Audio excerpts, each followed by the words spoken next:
আসসালামু আলাইকুম প্রিয় দর্শক, অবশেষে জানা গেল জামাতের আমির কি কারণে আওয়ামী লীগকে ক্ষমা করেছিলেন। তিনি আসলে আওয়ামী লীগকে ক্ষমা করেননি, নিজের হাতে আইন তুলে নিতে চাচ্ছিলেন না। তিনি আইনগতভাবে আওয়ামী লীগের মুখোমুখি হবে। চলুন ভিডিওর স্ক্রিনে।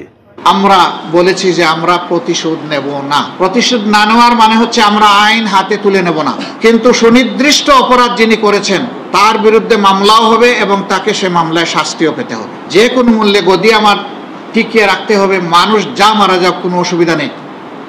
এই জন্য আপনারা সাক্ষী, শুধু স্থলভাগেই এই গুলি চালানো হয়নি, আকাশ থেকেও গুলি চালিয়ে মানুষকে হত্যা করা হয়েছে। এগুলা ছিল দুঃখজনক।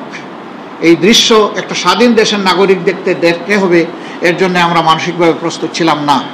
আবার বিভিন্ন সময় ইন্টারনেট সেবা টোটালি বন্ধ করে দিয়ে সেখানে যাদেরকে হত্যা করা হয়েছে তাদের লাশ গুম করা হয়েছে। সর্বশেষ আপনারা দেখেছেন আশুলিয়ার ঘটনা, সেখানে ট্রাকের উপরে লাশের স্তূপ, তারপরে ধরিয়ে দেওয়া হয়েছে আগুন। আমরা কোন সভ্যতায় বসবাস করছি? এই সমস্ত গণহত্যা যারাই সংগঠিত করেছে তাদেরকে অবশ্যই আমরা সরকারের কাছে দাবি জানাবো, অবশ্যই তাদেরকে বিচারের এবং আইনের আওতায় আনতেই হবে। এই গণহত্যা ক্ষমা করার কারো অধিকার নেই। দল হিসাবে 15.5 বছর আমাদের সাথে যে বৈরিতা করা হয়েছে, আমাদের নিবন্ধন কেড়ে নেওয়া হয়েছে, অফিসগুলোতে তালা ঝুলানো হয়েছে, আমাদেরকে স্বস্তির সাথে চলতে দেওয়া হয়নি, দফায় দফায় আমাদেরকে নির্যাতন করা হয়েছে বিভিন্নভাবে। শেষ পর্যন্ত আমাদেরকে শেষ মুহূর্তে দিশাহারা সরকার নিষিদ্ধ ঘোষণা করে তারপরে তাদের কলিজা ঠান্ডা করেছে। আমরা বলেছি যে আমরা প্রতিশোধ নেব না। প্রতিশোধ না নেওয়ার মানে হচ্ছে আমরা আইন হাতে তুলে নেব না, কিন্তু সুনির্দিষ্ট অপরাধ যিনি করেছেন তার বিরুদ্ধে মামলাও হবে এবং তাকে সে মামলায় শাস্তিও পেতে হবে। গণহত্যার বিচার করতে হবে, আবার 15.5 বছর ধরে যে সমস্ত অপরাধ করা হয়েছে সেইটারও বিচার করতে হবে।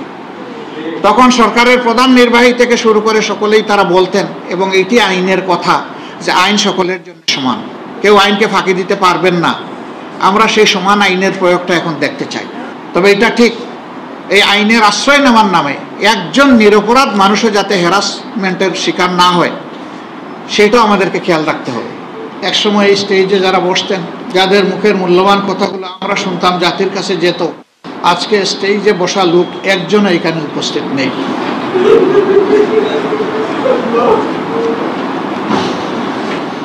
তারা চলে গিয়েছেন মৌলার কাছে, রেখে গিয়েছেন আমাদের কাঁধের উপর আমানতের বিশাল ভার।